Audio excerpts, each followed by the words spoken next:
Good afternoon. Last night at approximately 2 o'clock in the morning, while my family and I were asleep upstairs here at the governor's residence, one of the state troopers assigned to our detail banged on our door, woke us up and told us we had an emergency and needed to leave immediately.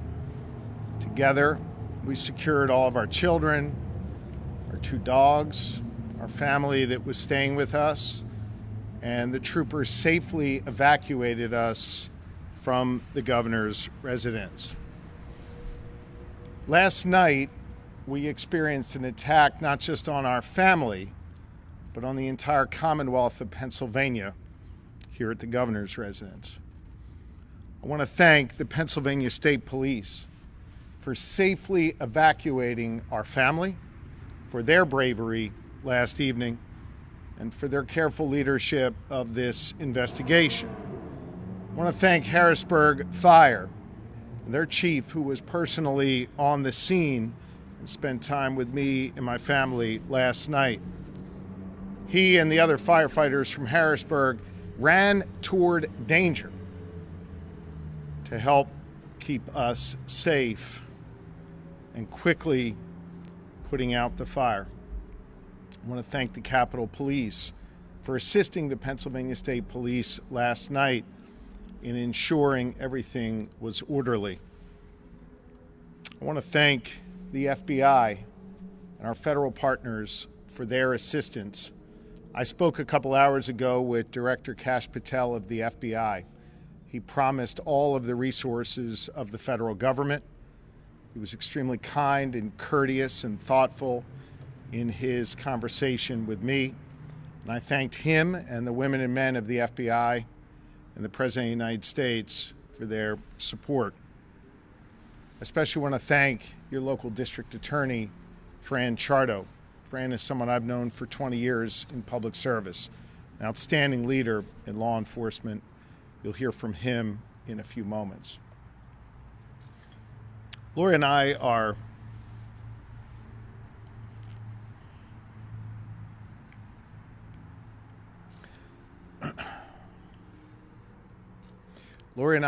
overwhelmed by the prayers and the messages of support that we've received from all across Pennsylvania and all across the United States.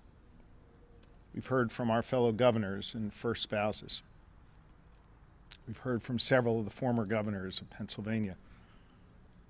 We've heard from so many friends and loved ones. And we've heard from so many caring citizens of this great Commonwealth. I want you all to know that your prayers lift us up. And in this moment of darkness, we are choosing to see light. And we appreciate the light that you have shined upon us. Pennsylvania State Police, led by Colonel Christopher Paris, will brief on the specifics of what transpired. But we do know that this attack was targeted. We don't know the person's specific motive yet, but we do know a few truths. First, this type of violence is not okay.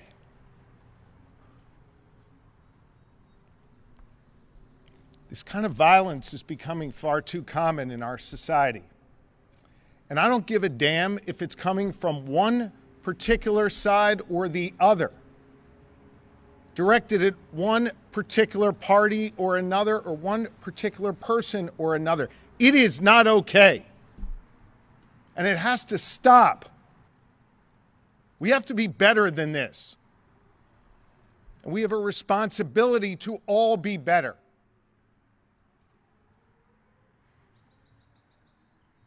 Second,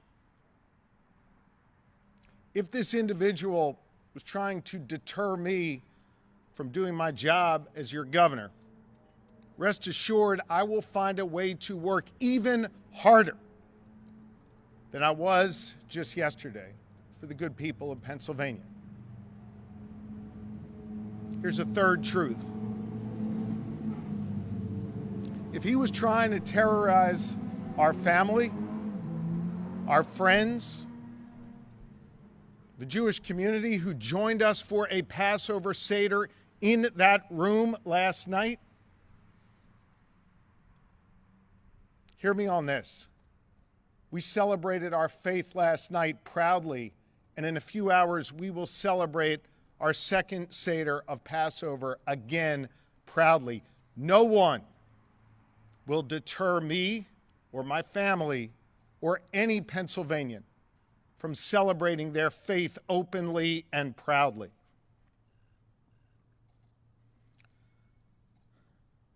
I am grateful to the good people of Pennsylvania for giving me the honor to serve as their 48th governor. I will continue to pour every ounce of my being into this work.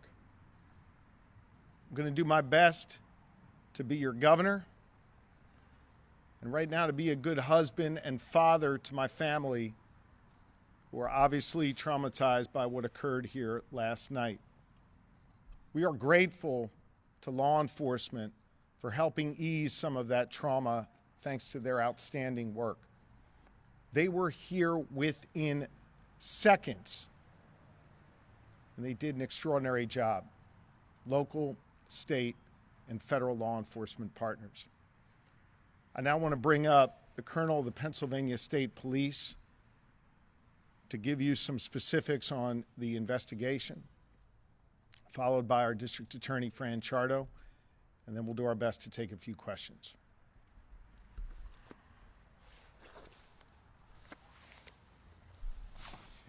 Thank you, Governor. I'd like to begin by saying, on behalf of not only the Pennsylvania State Police, but all of our partners, federal to municipal, that our hearts and prayers are with you and your family during this very trying 14-plus hours. I'd like to start off by preemptively offering that this is still very much very early in a very active and dynamic investigation.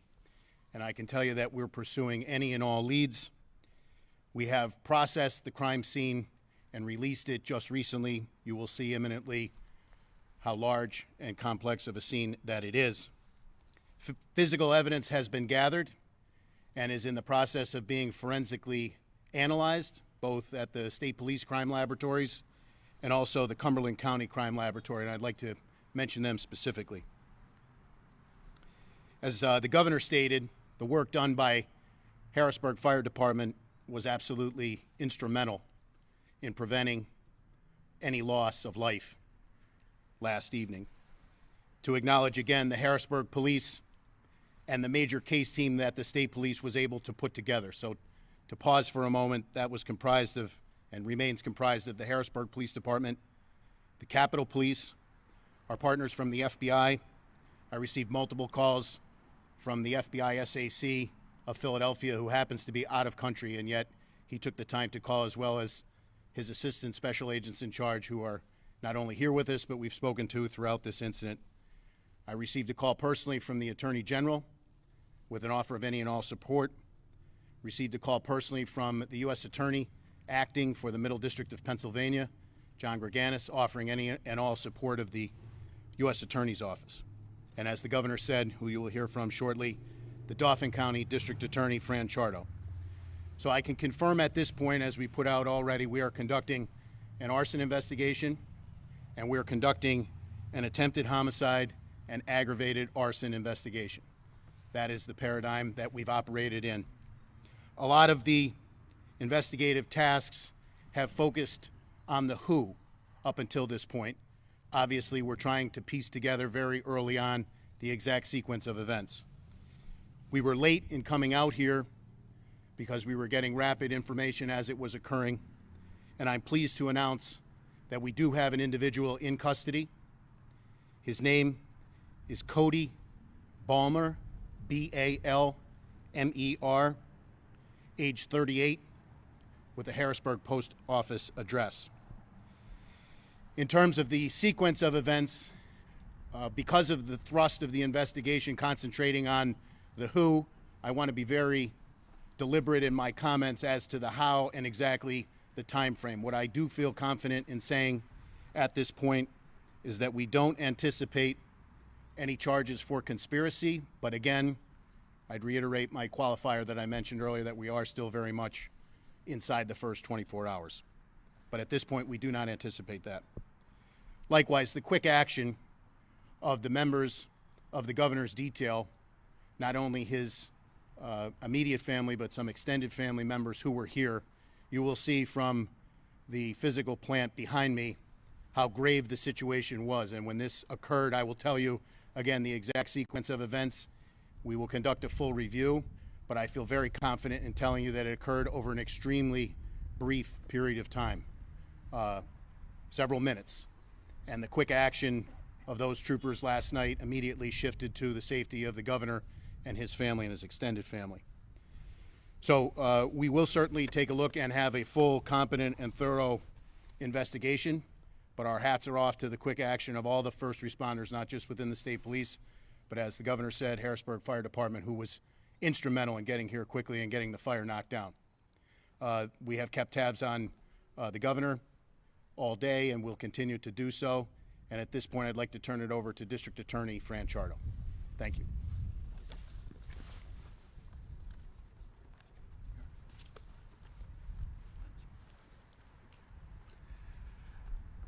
We have, as the Colonel indicated, Cody Balmer is in custody. We are preparing a criminal complaint to charge him.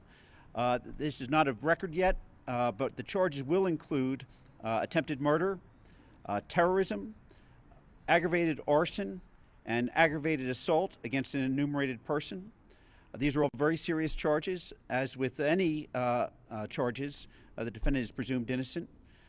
We will file those charges within the next several hours, and we will include a probable cause affidavit which will detail the basis for this arrest.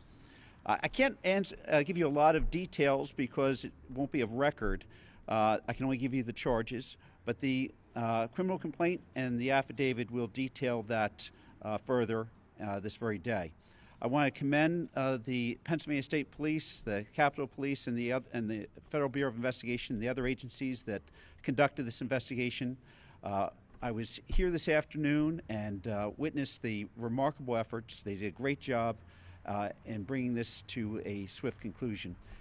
And I'll tell you that they do this in every case that I worked with them on, not just cases involving the governor. In every case, we are blessed to have great law enforcement agencies that work diligently in cases involving serious violence.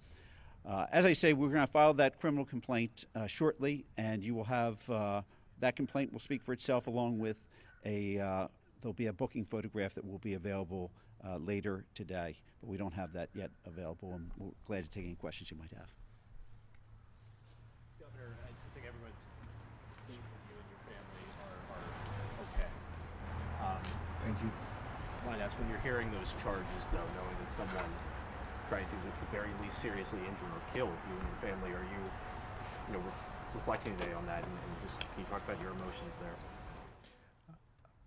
Honestly, I just right now want to be a good father and a good husband and take care of my family. Thank you. District Attorney, is there anything you can tell us right now about how Mr. Balmer accessed the property and how he left the property? Well, it's going to speak for itself. I mean, he entered it surreptitiously, and he not far from here. He came over a fence. I will tell you that. And he was able to. He acted very surreptitiously, and then he forcibly entered, and then he set the fire. Do you know if he's going to face federal charges? Well, so we have the FBI involved. There'll be a review of that by the U.S. Attorney, and a decision will be made. He may face both. They're separate sovereigns, and we're going to pursue, make a decision on that. It may be both, but we always look at to determine where we can get the best justice. What did Balmer say about his reasoning? I mean, you guys, he's in custody. What does he say? So I think that we'll let the probable cause affidavit speak for that for itself. Mr. Governor, do you think that this could have been a hate crime or politically motivated? I think that's a question for the federal government or for the district attorney. It's not something I'm prepared to answer. The break in the fence over there, the patch up, is that where he came in, and was the fence damaged because of him? Yes, I will. I'll turn it over to Lieutenant Colonel Bivens at this point. That was the point of ingress. And as I said, we will be conducting a multifaceted review in terms of security measures and the exact timeline of how it happened. But I do feel very confident in saying that certain steps of due diligence were taken by our people. And, we are in their debt for getting the governor and his family immediate and extended out of the house. When you see the physical plant behind me, it will be readily apparent how grave the situation was. How did this happen? One second, I'll turn it over to Lieutenant Colonel Bivens. Stand by.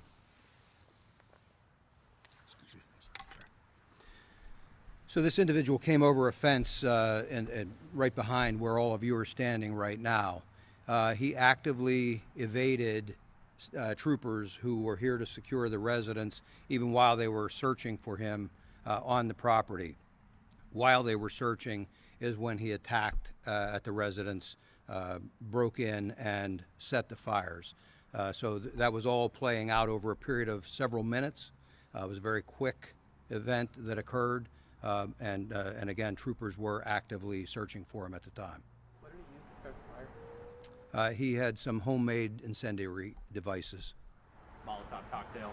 I'm not going to provide a lot more detail on that right now. A lot of material has been collected and is being analyzed, but I think a homemade device describes it for right now. And then how Police did he didn't exit? know he was on the property before he started the fire? We knew that there had been a breach on the property, and we were searching to determine what had occurred, why there was a breach.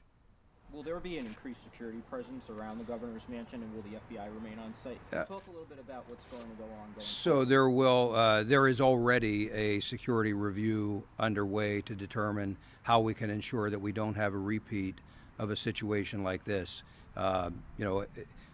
We look at all aspects, personnel, technical surveillance equipment, security equipment.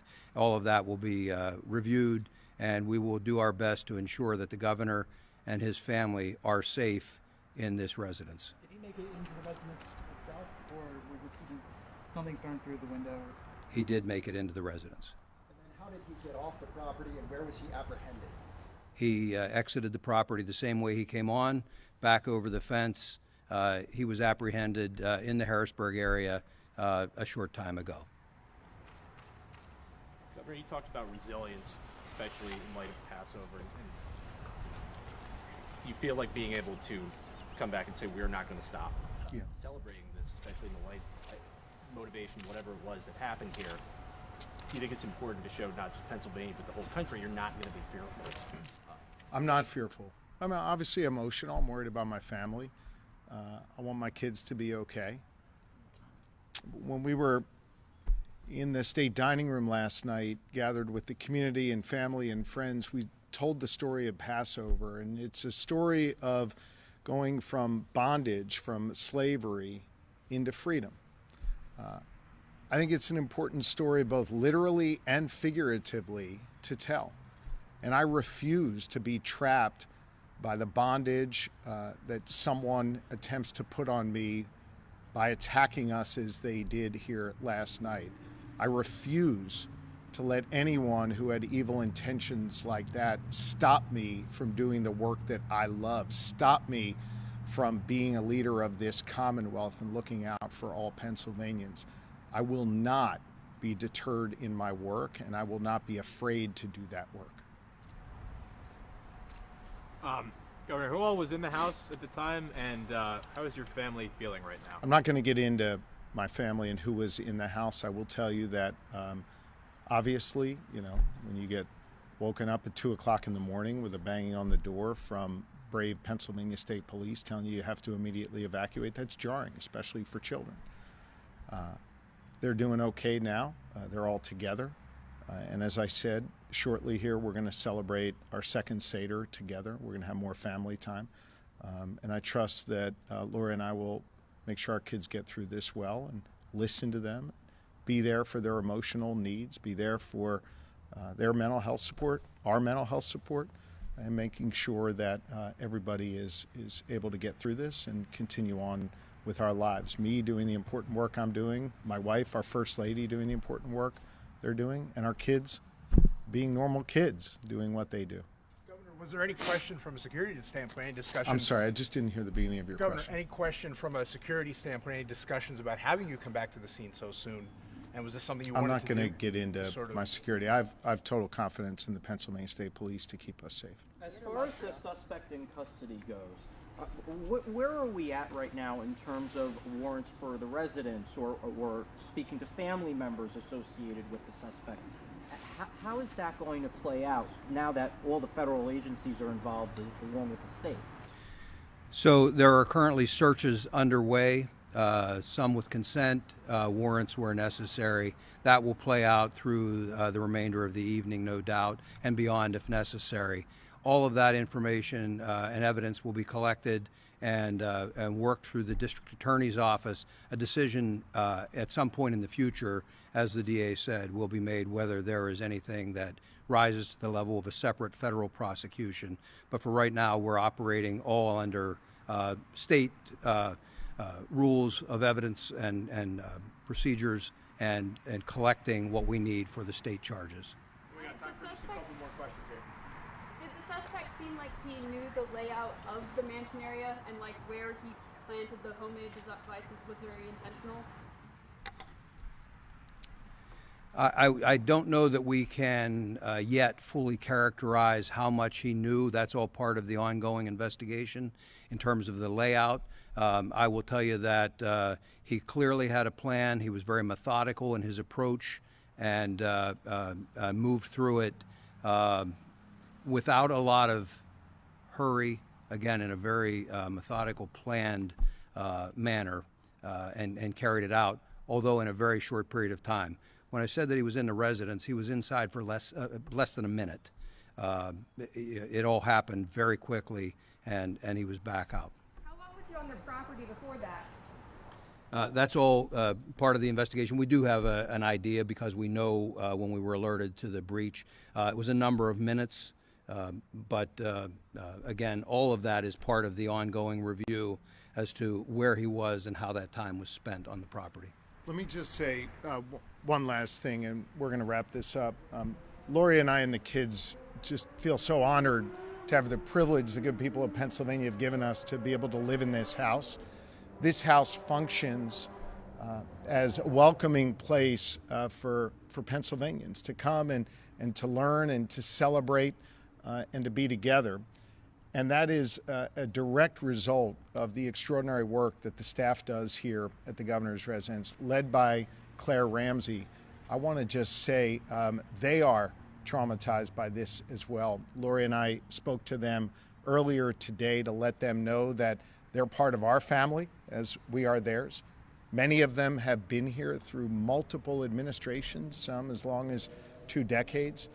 And we want them to know how much they are appreciated. If you've ever come here on a tour or you've been privileged to be here for an event, it's a wonderful member of the governor's residence staff who greets you, who cares for you, who feeds you, and who makes sure that you enjoy your visit.